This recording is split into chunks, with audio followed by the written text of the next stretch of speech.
Coming up on the Suze Orman Show. Have you lost your job? Were you just laid off? Well, listen up, because I'm going to give you the Layoff Lowdown.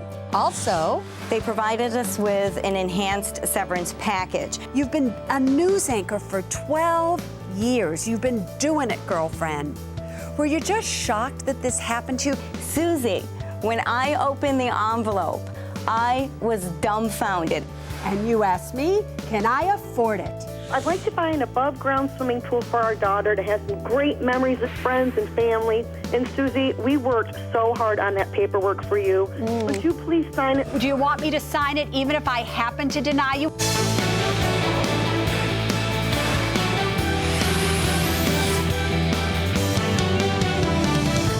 Hi, everybody. I'm Suze Orman, and you are watching The Suze Orman Show. Now, I know that many of you have been having a really great summer. Some of you are feeling really wonderful about things. However, there are others of you out there that still are being affected by this economy. You're still suffering layoffs in certain industries, and you just don't know what to do. So I want to give those of you who are in that situation what I'm calling the Layoff Lowdown. Are you ready? Here we go. It is very important for those of you that work at a corporation and you have a 401k or even a 403b for nonprofits at those corporations, that once you lose your job, you have got to make a decision. Are you going to be leaving your retirement money, your 401k or 403b, at the corporation that you just lost your job from? Or are you going to be taking that money and doing what I call an IRA rollover at a brokerage firm, a discount brokerage firm, or another custodian? My advice to all of you would be this, especially if you have time until you need this money. Do an IRA rollover. There are so many more choices within an IRA than you have within your 401k. 401k, you have mutual funds, and that's about it, and maybe your company stock. In an IRA, you can do what? You can do exchange-traded funds, you can do no-load mutual funds, you can do individual CDs, you can do treasuries, you can do anything. So again, for those of you, especially if you have time on your side, I would look into doing an IRA rollover versus leaving my money in a 401k. Now, who should leave their money in a 401k? Listen closely. If you are 55 years of age or older in the year that you've lost your job and you're going to need that money, leave the money that you're going to need in your 401k, because you can take any of that money out without penalty if it's in a 401k. If you roll it to an IRA rollover and you're not at least 59 and a half, you can't do that. You got that next. For those of you who have been laid off, what are you thinking?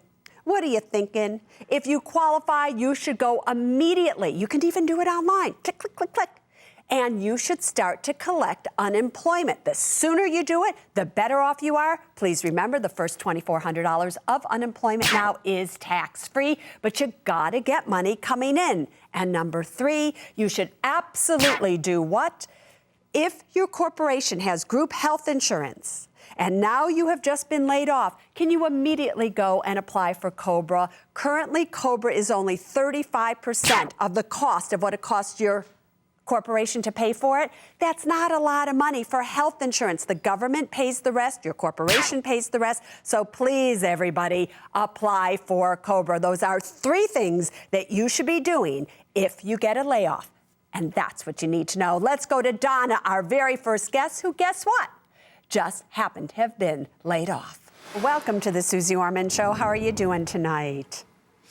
Hi, Susie. Thanks for having me on your show. You're welcome. So, you know, I'm looking at you right now, and I'm thinking to myself, professional anchor woman, red suit, looks great. Here's Suze Orman in a sweatshirt. Here we are, but that's the difference, but that's okay, no problem. Girlfriend, tell everybody what happened to you. Susie, it's been a rough year. In March of this year, in early March, I worked for the CBS affiliate in Syracuse, New York. I anchored the 5, the 6, and the 11 o'clock newscast. The CBS affiliate entered into an SSA, a shared services agreement, with the NBC affiliate. And to facilitate that, 40 of us were laid off, basically closing down the news operation. And so, therefore, to translate that to everybody watching, Donna no longer has a job. So you were one of the 40 that got let go. Your question to me is what? Susie, my question is, to cushion the blow, the company that I worked for was gracious enough to give us 90 days severance. And in addition, they provided us with an enhanced severance package based on certain criteria, which I qualified for. You signed the confidentiality agreement, you sent it back, and 15 days later in your regular pay cycle, you got a lump sum check. Susie, when I opened the envelope, I was dumbfounded. I didn't know, do I call the police? Do I call the FBI?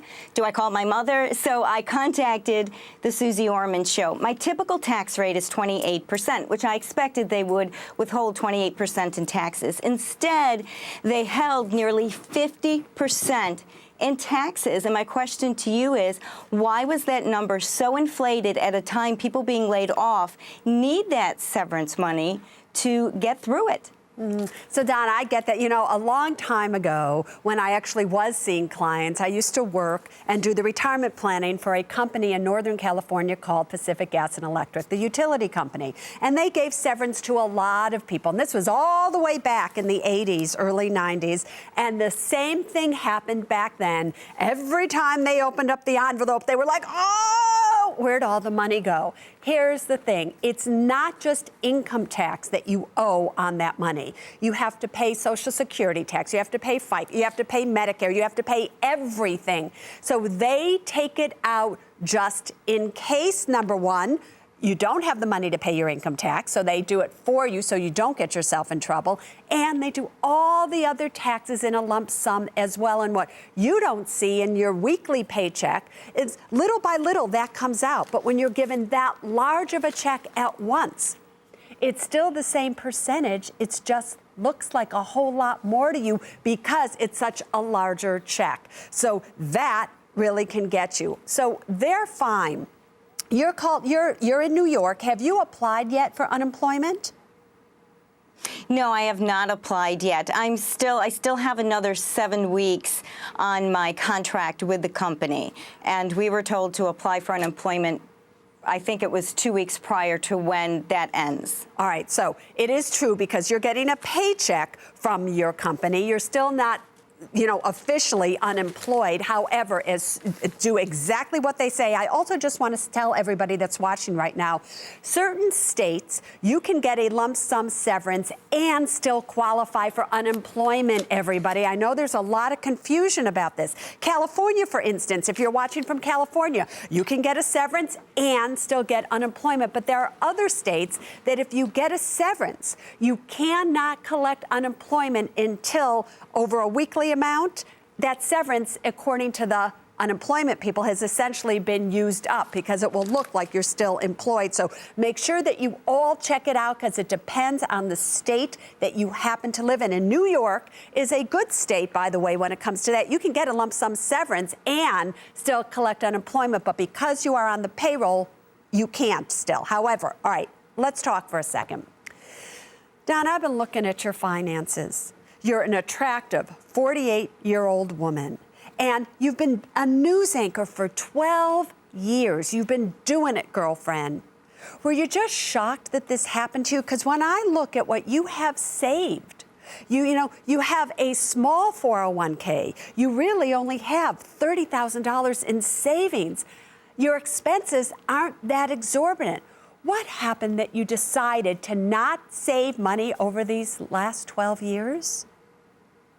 Well, Susie, I didn't start making a lot of money until about a year and a half ago. I started out as an overnight producer and worked my way up. I also was raising 2 children as a single mom, and they went through college and all the kinds of expenses involved in that. So it wasn't where I was making what I am now 12 years ago. I didn't start making that till 2007, which was the same year I started watching your show, which really you saved me in a lot of ways. And then I put my money value system in a different way. Before that, it was really a matter of survival. And Donna, did you pay for the children's college?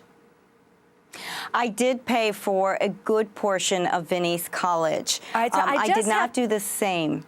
I just have to ask this question because this is a hard one because, you know, you're a mother, you were a single mother, you were working hard, you weren't making that much money until just a little bit ago, and yet you still felt this obligation to make sure that you took care of, you know, a child.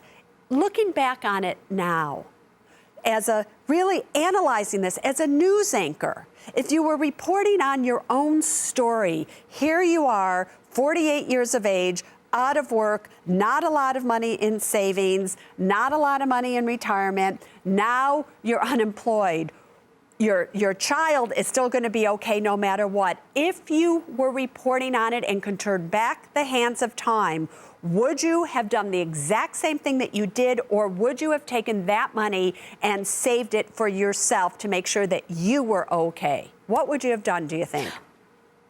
Unequivocally the latter. I thought what I was doing was right at the time by helping my son through college. You know, you think you have so much time to catch up, and then before you know it, life comes at you fast. And that is what happened in my case. And through watching your show, I realized some of my mistakes in hearing you speak to other parents. And I would have done things differently. Unfortunately, I can't take that back. I can only move forward and do more for myself. And you're right, my kids are great, they're fine, and they're going to continue to be fine, and now I have to hurry up and catch up.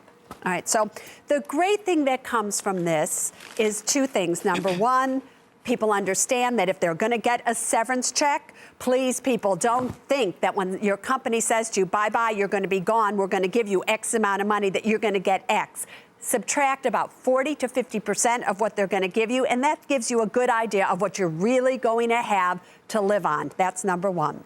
Number two, the other great thing that possibly will come from this is, everybody, did you just hear what Donna said to all of you? This is an intelligent woman, a news anchor. Now, if she could, she would turn back the hands of time, and she would have let her children do it themselves, or, you know, her son do it himself, and she would have decided to save herself first. All of you, I want you to listen closely to what Donna herself just said to you. So just in case you may be doing other than what I've been asking you to do all these years, you'll now listen to Donna as well. And thirdly, my dear Donna, I don't know, I'm looking at you, I'm seeing things in the economy. Why do I think that you're going to just land on your feet and you are going to be fine? But until that time comes, my advice to you is this: act like it's not going to be fine right away. Cut down on every possible expense that you can. You know, very shortly here, you're not going to have a car payment anymore. Take that car payment that you were making, put it right into your savings account. Don't keep living the lifestyle that you were living while you had a paycheck coming in. Cut it totally down to the bare minimum until, once again, you have a paycheck coming in. And as soon as the time is appropriate, make sure that you apply for unemployment. I'm sure they were offering group health insurance, so you might want to apply for COBRA right away. It's only 35% right now. And girlfriend, just go ahead and do it. And the money, by the way, that's in your 401k plan there, I would be doing an IRA rollover with it so that I could invest it properly in a lot of different diversified things versus just the few things that the 401k plan allows you to invest in. If you ever need us, give us a call. We're here for you, okay? Thank you, Susie. I appreciate it. All right, Donna, stay beautiful. Bye-bye. Coming up next on the Suze Orman Show. Do you think I should pay off my student loan with what I've saved up? Because I can do that, but I'm kind of afraid to do that. Did you hear how you just said that? Plus, you wanted to have a boyfriend and possibly a husband who wanted to drive a fancy schmancy car, and he needed his girlfriend to co-sign for him? I know, I know. And later, been wanting something? Ask me, can I afford it? I want to get guitar lessons for my 11-year-old daughter. All right. And it's $25 a week. I always know when people break it down by the week, they're justifying it already. Welcome back to the Suze Orman Show. Doug, you are on the Suze Orman Show. Good evening, Susie. How are you? Fabulous, my dear Doug. What can I do for you? Well, the reason I'm calling is I am 32 years old, and I've been in debt for my entire adult life. Oh, congratulations. Thank you. Doesn't it feel kind of good? Yeah. It does not feel good. It But doesn't anyway. feel good. All That's right, why I'm go. calling. All right. Last year, I paid off my credit card debt, and this year, I paid off my car loan early. My next goal is to pay off my student loan. And all the while, I've been saving up money for an emergency fund. I have about $10,000 saved up. Fabulous, Doug. I just have to ask. Yeah. Your entire adult life, you've been in debt. What changed you to want to all of a sudden pay off the credit cards, pay off the car loan, get a $10,000 emergency fund? What happened to you that changed that? I got to tell you that it was you. I started reading your books, and I started watching your show every week. Yeah. And I took it very seriously. And I love that. Good, because that's a dramatic change to all of a sudden, really, for a 32-year-old to all of a sudden go, bam, bam, bam, I'm out of here. Bam, bam, bam, I'm out of this one. All right, so. Yeah. All right, so now you can ask your question. Okay, my question is, do you think I should pay off my student loan with what I've saved up? Because I can do that, but I'm kind of afraid to do that. I would lose my emergency fund. Now, here's the thing. Did you hear how you just said that? I'm afraid to do that. Yeah. Fear is one of the main internal obstacles to wealth. When you are afraid, all of a sudden you restrict, you constrict, you pull in, right? You get this feeling. And when you're afraid, that fear renders you powerless. And when you're powerless, my friend, the other people can feel it. Your employer, your clients, your customers, whatever it may be. And that literally repels them away from you because it repels people away from you. And remember, money flows through people. It's people that give you a job promotion, a pay raise, come into your store, eat at your restaurant, whatever it may be. So you don't want to ever repel people from you. You want to attract people to you by the inner power that you have in yourself. So you are never to take any action where the reaction to that action would be fear. When you are afraid to do something, just don't do it, especially when it comes to your money. So therefore, do not pay off your student loan debt, keep the emergency money, and keep doing exactly what you are doing, oh powerful one. Monica, you are on the Suze Orman Show. Hi, Susie. How are you? Fabulous, Monica. You know, I'm sitting here thinking about your name, and I'm spelling it out. And it's M-O-N-I, and it's money. Got it? Money. Never mind. What's your question for me? Yes, ma'am. I have actually gotten myself in a huge situation. Last year, around May, co-signed for a BMW for my boyfriend. And we're no longer together now. He's now my ex. And I guess sad to say, he's no longer taking his responsibility to pay the bill. Mm-hmm. And I cannot afford it at all. It's $950 a month, and there's no way that I can do it. Do you own a home?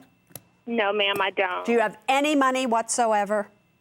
In savings, not really. Not really. So you don't really have anything that they could come after in case you needed to claim bankruptcy or whatever, correct? Correct. All right, so here's what I would do if I were you. If you cannot afford $950 a month, $950 a month, what kind of BMW did he buy? A $80,000 or $90,000 car? What did he buy? A 750 Li. So it was about $80,000, wasn't it? Well, yes, a little, yeah. And all right, before I tell you how to solve this or whatever, what were you thinking? Well, I thought I could trust him. Thinking, but you wanted to have a boyfriend and possibly a husband who wanted to drive a fancy schmancy car and he needed his girlfriend to co-sign for him? I know, I know. Hadn't you heard me say so many times, please never, ever, ever co-sign for anybody? Had you ever heard me say that?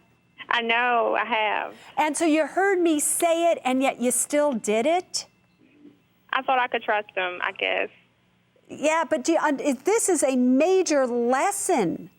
This is a major lesson. And he probably still has the car somewhere, doesn't he? No, actually, I have it. I'm stuck with it, and they're talking about repossessing it. Oh, so you now are going to be stuck, not only for possibly the $950 a month, but if they repossess it from you, listen up closely here. If you owed $80,000 on this car loan, just let's say you did, that you're paying $950 a month for, and they take the car back, and now they sell that car at auction, let's just say, because cars aren't going right now, for $50,000. You will still owe $40,000 to the finance company on a car that you no longer have. Do you understand that? Yes. All right, so then you're going to be responsible to make payments on that, and you won't even have the car. This is a situation where I am so sorry to say, to get out of it totally, because you owe about $80,000 or $90,000 because of your actions. You may have put yourself in a situation where you need to claim bankruptcy to get out of this one. Oh, yes, the good old state of Michigan. Michigan has had a rough time, hasn't it, my dear Gwen? It sure has. Yeah, and you know what? And what's so sad, it's such a great state. It just kills me. Anyway, what can I do for you? Well, I was recently laid off, and I was thinking about making a career change. Yes. And so I'm going back to school. So my husband and I have a trust fund set up for our children. We thought that maybe I should go ahead and take advantage of that instead of our kids. Uh-huh. And let me ask you this. Yeah. Do you know what you want to be now that you've grown up? Yes. What is it? I want to go into nursing. You want to be a nurse. I have been dabbling in it for decades. All right. Because there are certain industries that, a lot of people have been hit with the layoff, obviously. Mm-hmm. And what happens is their answer to unemployment is more school loan debt. Going back to school and figuring out what they want to be. And there are certain industries that are always going to be in demand, or at least have not been hit as hard by this recession. Mm-hmm. And then there are other industries that, forget about it. So you happen to be in an industry that you want to be a nurse, which health, education, go for it, girlfriend. So should you use the money that was set up for your kids to take care of yourself? Oh, well, we started tonight's program with Donna, the news anchor, who said if she could go back and change it, she would have used that money for herself. So therefore, let's take Donna's advice. Let's take Suze Orman's advice, and you do it quicker than you know what those kids that, you just do it. Yeah, go ahead. Up next, you can't afford to miss. Can I afford it? We want to get a tornado shelter. My husband is a meteorologist, and he thinks we should have one put in our home. We're pretty much short right now of our 8-month emergency goal, are we not? That's correct. Also, I need a double jogging stroller to get back into shape after having 2 babies in 2 years. 1-year-old and 3-month-old. That's only a little time of. You were busy. You want to buy something, do you? A Jaguar XF. Some Louis Vuitton dog collar. Arizona Cardinals season ticket. A new racing wheelchair. Welcome back, everybody, to the Can I Afford It segment. This is where you call in, you tell me what it is you want to buy, and I tell you if you can afford it or not. It's quick, it's fast, it's fun, and it's honest. Are you ready? Here we go. Catherine, what do you want to buy? Hi, Susie. We want to get a tornado shelter. My husband is a meteorologist, and he thinks we should have one put in our home, especially since we have young children and live in a tornado-prone area. What do you think? Have you ever been hit by a tornado before? Well, close by, and he actually told me, it was probably over 10 years ago, but there was one that actually came right in our neighborhood. All right, so this is something that for $5,000, would it make you sleep better at night? Absolutely. Girlfriend, show me the money. Okay, we make a little over $4,300 take home a month. Yeah. We have about $97,000 left on our 15-year fixed mortgage. Yeah. We have around $18,000 in savings and approximately $105,000 in retirement. And so you're 32 years of age, $105,000 in retirement, but I really can't count retirement because that's retirement money. You have $18,000 in a savings. How are you going to pay for this? Well, I was hoping to borrow a little bit from savings, and we're going to continue putting into it each month. to make sure we get to our 8-month goal. Yeah, because we're pretty much short right now of our 8-month emergency goal, are we not? That's correct, but we're going to keep putting money into it. All right, so here's the thing. Okay. You know I'm very strict with the 8-month emergency fund, but I'm also really strict with my rule, people first, then money, then things. And therefore, because it is safety, because it is something that is very possible and probable that could happen, your husband should know you have been approved. People first, then money. Without people, who cares about this money anyway? Isn't that true? And if anything ever happened to you or your kids, I'd never live with myself, so go build that shelter and have fun when you're in it. All right, Grace, what do you want to buy? Hi, Susie. Thanks for talking to me. Anytime, Grace. What's up? I am the mother of 2 precious little boys, a 1-year-old and a 3-month-old. Yep. And I desperately need a double jogging 1-year-old and 3-month-old. That's only a little time. You were busy. Yes. You were busy. You must have been excited. I won't go there. All right, never mind. Go on. All right, so you want to buy, what do you want to buy? I need a double jogging stroller to get back into shape after having 2 babies in 2 years, and carrying them around my neighborhood is not an option. There you go. All right, so you want these things so that you could run them both together, and it's I'm looking at it, $550. Girlfriend, show me the money. Okay, we bring home $10,634 a month. Great. We have a 424K 30-year fixed mortgage at 5%. Yeah.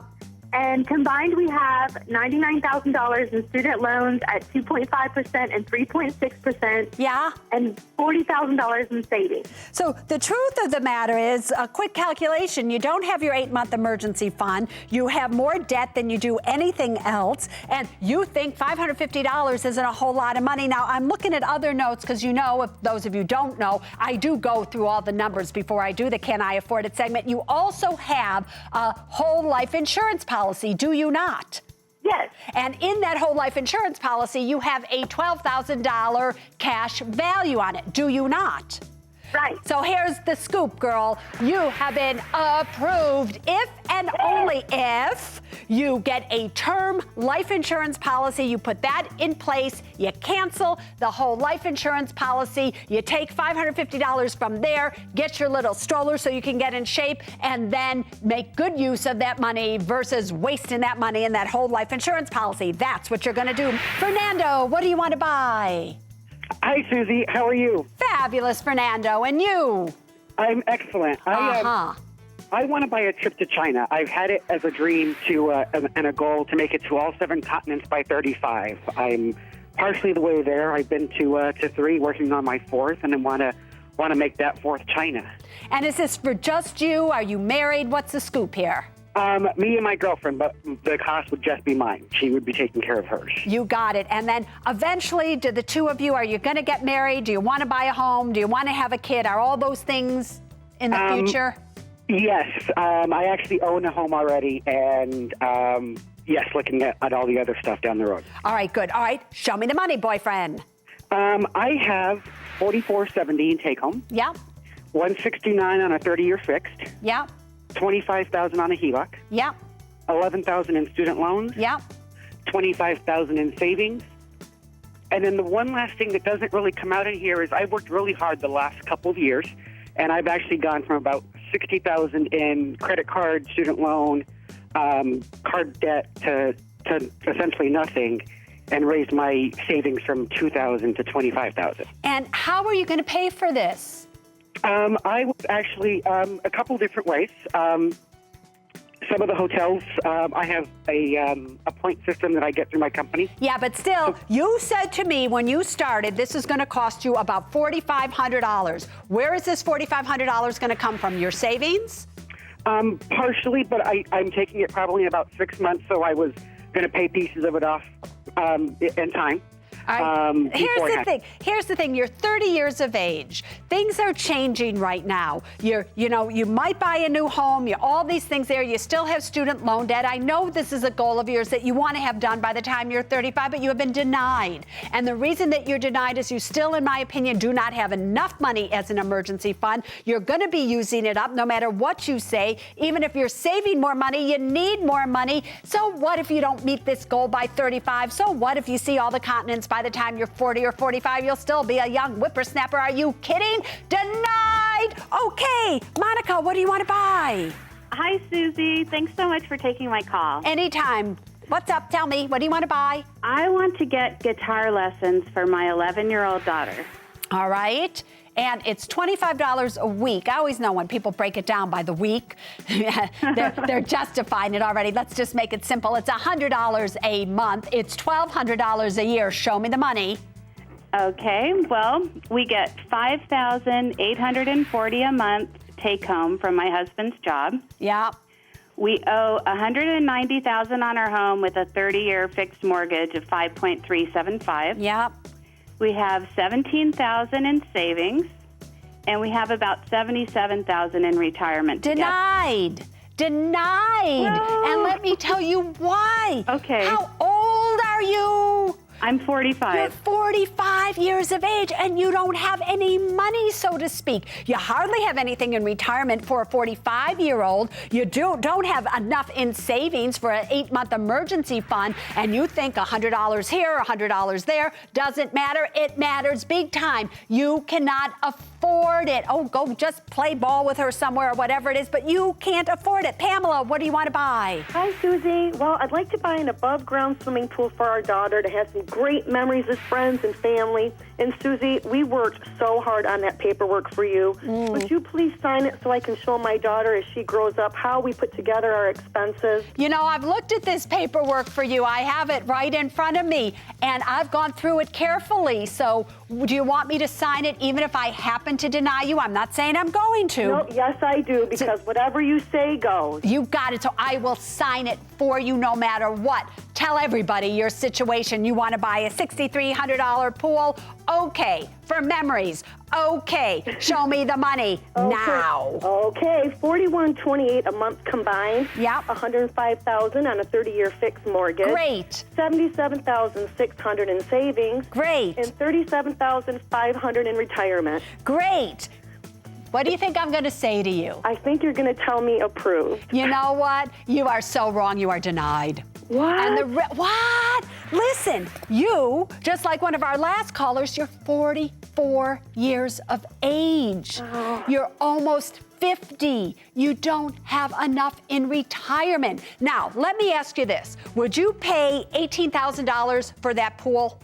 No. Would you pay $35,000 for that pool? No. Guess what? If you took that $6,300 and you left it at just 5% all the way until you were 65, you're looking at $18,000. If you were able to get, I just knocked my glass over. If you were able to get 8% on it, you're looking at, let me just do a quick, $35,000. That's the future value of that money.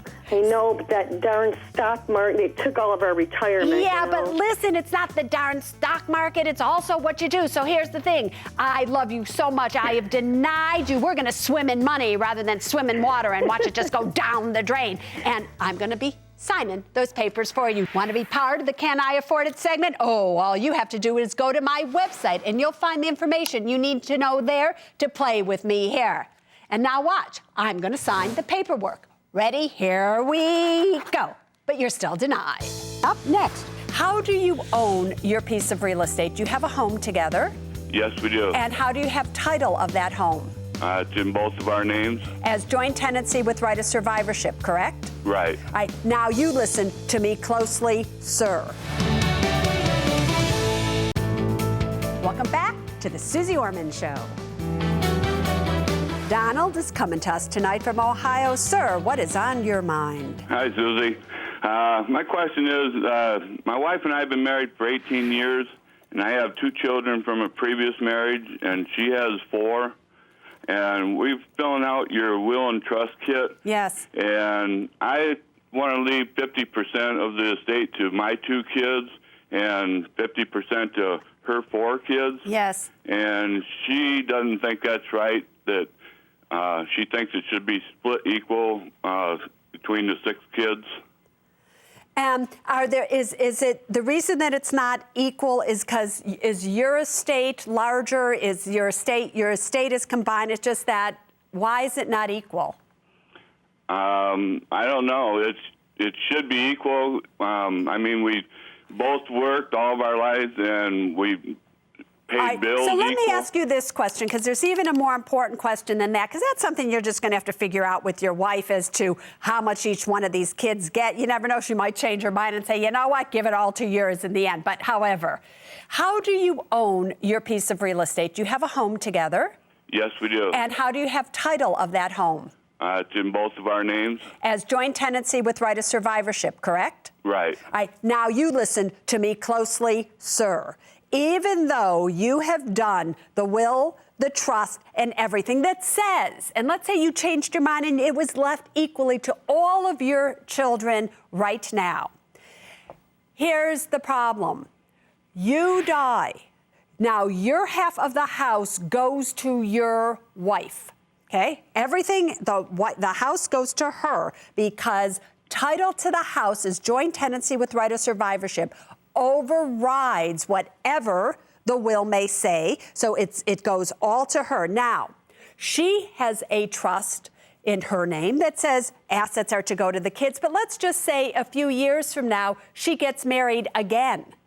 And now she buys another house where she owns it in joint tenancy with right of survivorship with her new husband. Now she dies, everything goes from the house to her new husband, and his will leaves it to his kids from a previous marriage, and all of your kids have been written out. Did I just make sense to you?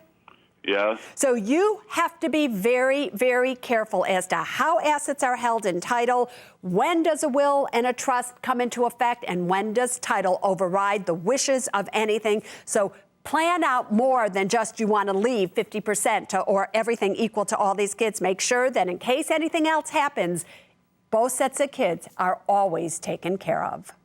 You know, I've been Twittering a lot lately. Have you noticed? If you don't notice, you should go to twitter.com/Suze Orman Show. However, Twitter people have been saying to me, Susie, can you answer this question for me? If I'm not allowed to collect full Social Security until I am 67 years of age, does that mean that I don't get Medicare till I'm 67 either? Can you answer that for me, Susie?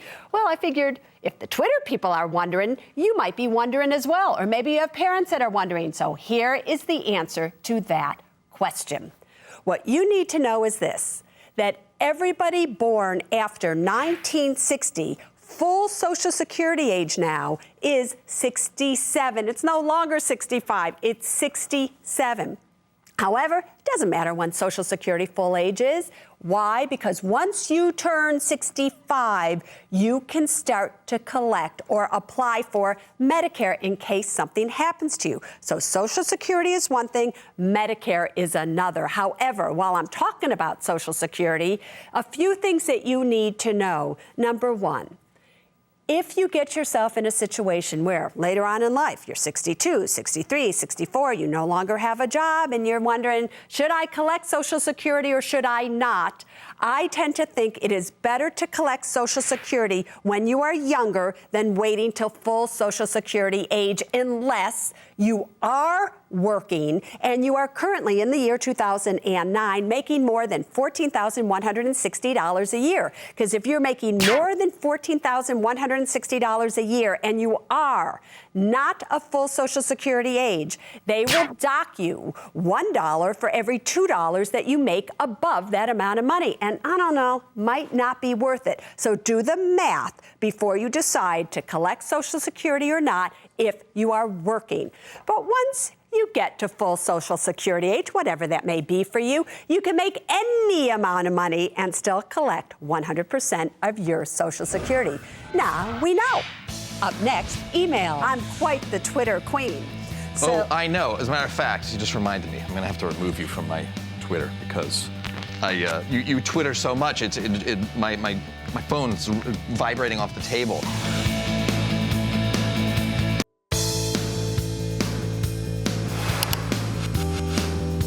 Well, now, everybody, he has grown on all of you. You have become so fond of him that you Twitter me all the time. Where's Lou? How's Lou? Does Lou blow dry his hair before he comes on No, the stage? I don't do anything to my hair.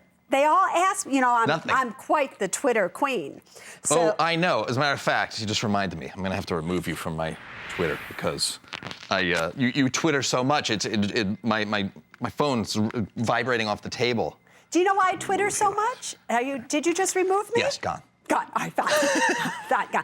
But here's the thing. What's so great is that I love answering people's questions. I know you do. So it's obvious. You Twitter, and when I can, I answer your question on Twitter. Oh, Yes. my God. And so I guess, though, that... Pretty cool. Yeah, but look, yeah. there's only so much Susie I can take for I during the guess week. so. I guess so. Right. Yeah, our I get a video big people over dose there here. I get a laughing. big They all dose. think that's funny. I get a big dose here, and then. And I'm like, oh my God. Anyway, all right, yes, dear. All right, ready?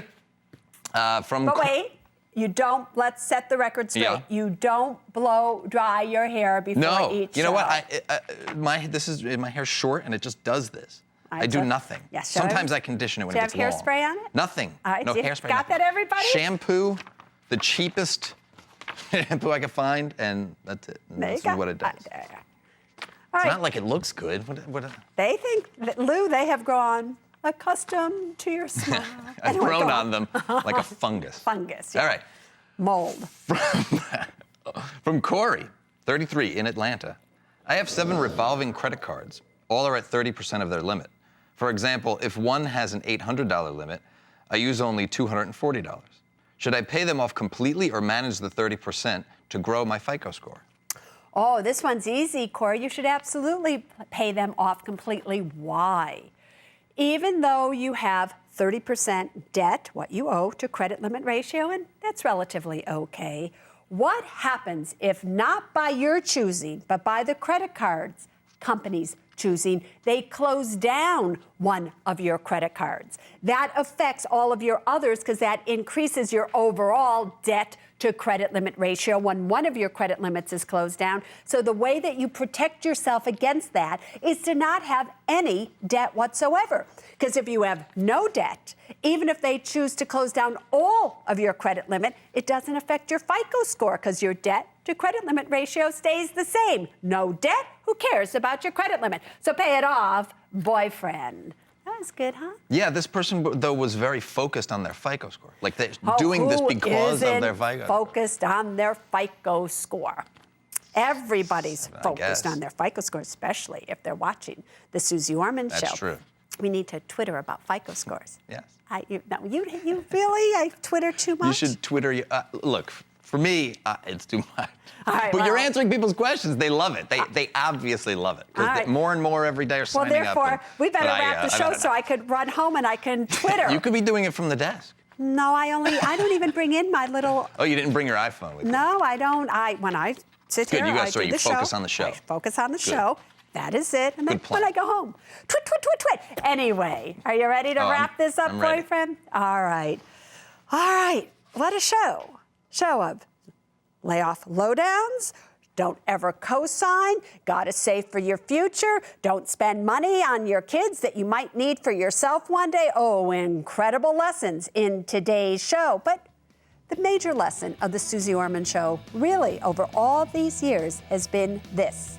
There's only one thing that matters when it comes to your money, and this is what I all want you to remember. People first, then money, then things. Now you stay safe. Twitter with me, and I'll see you next Saturday night.